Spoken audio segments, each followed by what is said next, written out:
by sheer will, forced himself to stand upright.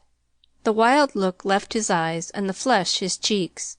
His face looked suddenly old and haggard. Yet with fairly sure steps he crossed the room and entered the little kitchen. Half of the bacon was black. The other half was transparent and like tough jelly. The potatoes were soggy and had the unmistakable taste that comes from a dish that was boiled dry. The coffee was lukewarm and muddy. Even the milk was sour. David laughed a little ruefully. "Things aren't so nice as yours, Father," he apologized.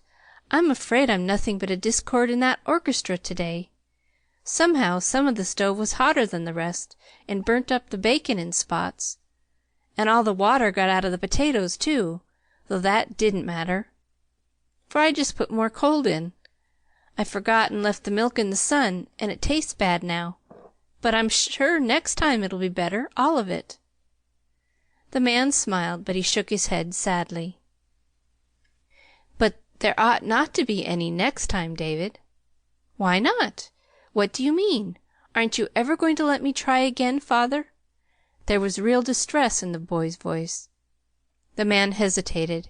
His lips parted with an indrawn breath, as if behind them lay a rush of words. But they closed abruptly, the words still unsaid. Then very lightly came these others. "Well, son, this isn't a very nice way to treat your supper, is it?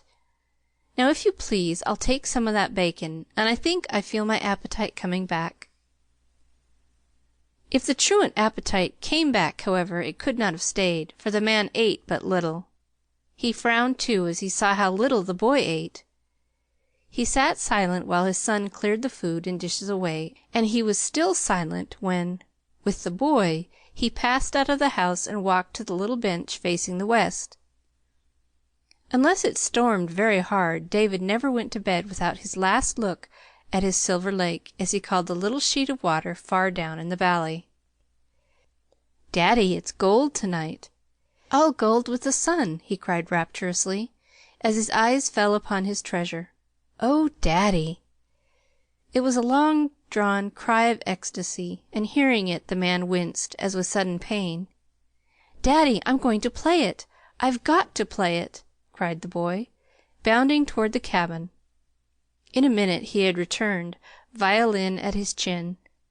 The man watched and listened, and as he watched and listened, his face became a battleground whereupon pride and fear, hope and despair, joy and sorrow fought for the mastery.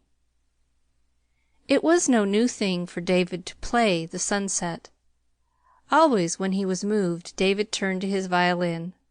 Always in its quivering strings he found the means to say that which his tongue could not express. Across the valley the grays and blues of the mountains had become all purples now. Above the sky, in one vast flame of crimson and gold, was a molten sea on which floated rose-pink cloud-boats. Below, the valley with its lake and river picked out in rose and gold against the shadowy greens of field and forest, seemed like some enchanted fairyland of loveliness.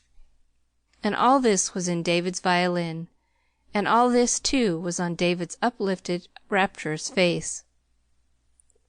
As the last rose-glow turned to gray, and the last strain quivered into silence, the man spoke. His voice was almost harsh with self-control. "David, the time has come. We'll have to give it up, you and I." The boy turned wonderingly, his face still softly luminous. "Give what up?" "This. All this." "This? Why, Father, what do you mean? This is home." The man nodded wearily. "I know. It has been home. But, David, you didn't think we could always live here like this, did you?" David laughed softly and turned his eyes once more to the distant skyline. "Why not?" he asked dreamily. "What better place could there be? I like it, Daddy." The man drew a troubled breath and stirred restlessly. The teasing pain in his side was very bad tonight, and no change of position eased it. He was ill, very ill, and he knew it. Yet he also knew that to David sickness, pain, and death meant nothing, or at most words